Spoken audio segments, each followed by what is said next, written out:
Click like on the Spazman13579 page on Facebook for product updates, new videos, pictures, and monthly giveaways. It's all at facebook.com/Spazman13579. I will be taking out all this old Code 83 rail along the main line here. The problem is that all my other is nickel silver Code 100, and if you can see it right there, there's too big of a bump, and the trains don't like that. They derail there sometimes, not that often, but it doesn't look very good either with the Code 100. And I don't want to switch it all to Code 83. It's more realistic. Some people will complain about that. But if you run your trains long enough over it, it will honestly start breaking it down. And Code 100 has a much longer life because it's a lot thicker. And stuff like that. But anyway, speaking of track work, I have recently done a lot of track work. And all that track work includes all of this. You can see the old stuff there. I ripped that all up, and oh my god, it took a long time to do that. And this is now a code, or not a code, it is a 22-inch radius now going along here, which is awesome. And then we get to here, right? Oh no, keeps going. Oh yeah, I put these ties and I forgot to check on them too. But that is a 22-inch radius as well. I was getting tired of this, as I stated earlier video. I was getting tired of that thing being 15 inches. So I ripped it all out, and that's a 22. It's very, very nice. And then it keeps going. Oh my god. I think I'll get a different angle for this view. Anyway, going from there, you can see right here, I have a crossover. And wait, there's no switch. Oh my god, what is happening? Okay, I'll explain it. As you guys know, along here on the counter line is going to be a branch line kind of thing, and then the two main lines are going to be here. Well, I was getting tired of a switch being on the main line here because main lines for switching equals not that efficient or anything, so I want to get rid of that. I put a 60 degree, I think. Actually, I'll check it right here. Yep, 60 degree crossover. What that's going to do is off the branch line here, it's going to come over. It's going to be a really cool scene. It's going to be crossovers right here going along the Conrail main line. By the way, the Amtrak station is going to be taken out here and moved to a different location. But anyway, it's going to cross over the Conrail main line, go over to here, cross over there, and then curve off into the Charleston Gravel Company. This will make it easier, I guess you could say, for realistic operation for like trucks and stuff to load gravel and rocks into the gondolas. It's a lot more realistic than having them over here, or the loading tracks over here. And it looks better too. It's a lot less janky, I guess you could say. But there's no more switches. It's just a crossover, two crossovers there, and then a single switch right there. So it's going to create some very interesting operational moves, I guess you could call that. Yeah, maybe. No, I don't know. But yeah, it's going to be really cool, and I am excited to do that in the future. Let's get on to even more track work now, I guess. Well, as you obviously can see, I continued track from here, and I went all out, and I did all of this going back to that one location. By the way, a little tidbit, I guess you could call it. That little section of 1.5 feet track is the only piece I have not ripped up or redone since I started the layout. I ballasted that piece, made that crossover, and then I started making this. I messed up, kept redoing it, and now it's perfect. Or supposedly perfect. Hope it is. But that's the only section I have not taken out. Anyway, this is all done. There's a little bit of super elevation. I'm not sure if you can see it. The cork is also redone. All the cork along here is redone. That took a long time to scrape up everything with a sanding block. Had to go over all that, and that took quite the long time. Also here, by my multimeter, I'll get to that in a sec, but I got rid of all the scenery except for right there. because it's going to be a tunnel portal there, mountain up there, tunnel portal there, etc. You guys probably know it already if you're a viewer of my channel. So yeah, that is all taken up, sadly, as well as that, except for that section, but that'll be taken up soon. And yeah, so there's been a lot of work to lay out recently. Also, I plaster clothed that up there. I think I told that before, but anyway, I did that. Yeah, I did tell that before. I did that, came out fine. I had to add like 2 or 3 more layers though, because that's one layer. That's one roll of that stuff took that. I'm gonna have to buy it in bulk or something or make my own because it's not very sufficient whatsoever. So yeah, I've done a lot of track work to everything here, and the layout's coming together quite well, I would say. Oh whoa, I'm forgetting something. Actually, 2 things quite major. So let's get to them really quick here.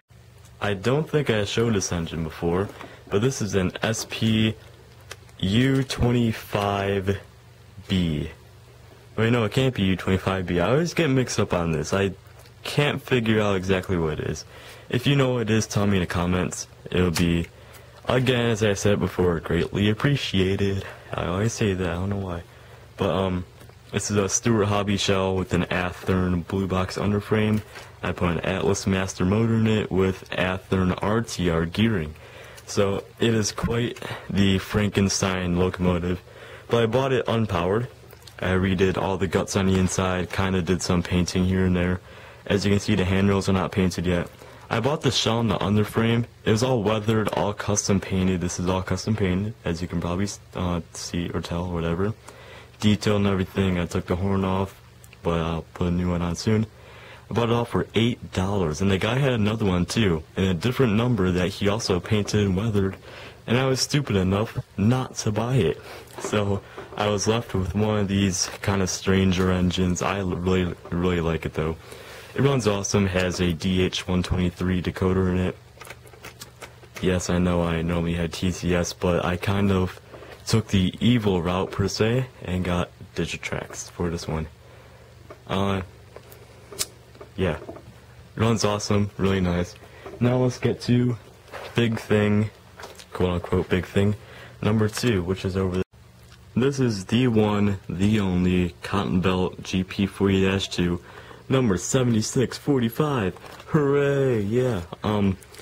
I got it painted.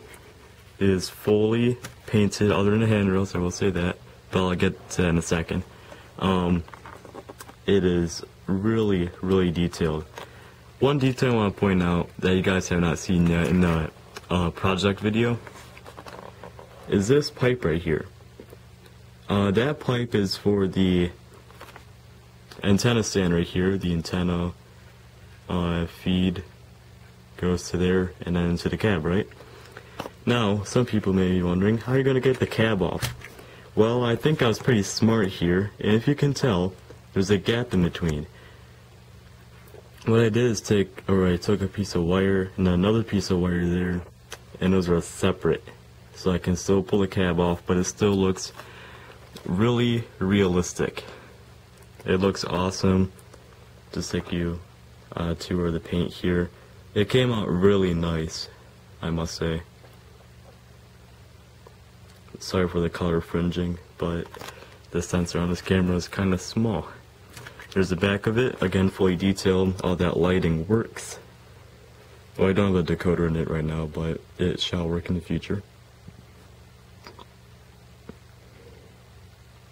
So yeah, this engine took quite a long time to make, but it was definitely worth it. Probably my best project yet, not the best paint. If you can tell on the decals here, there's kind of some saturation to the decal. So yeah, it's not like the best application of decals, but it'll work good. If anybody by chance happens to have a front handrail set for the anti-climber, oh by the way, look at that, decals on the anti-climber, that is awesome. If anyone has handrails for an anti-climber, I can't make my own because I suck at making handrails, or like bending metal and stuff, but so yeah, If you have one, again, I'll pay a couple bucks for one via PayPal or something. So yeah, Ascension came out awesome. BTW about PayPal.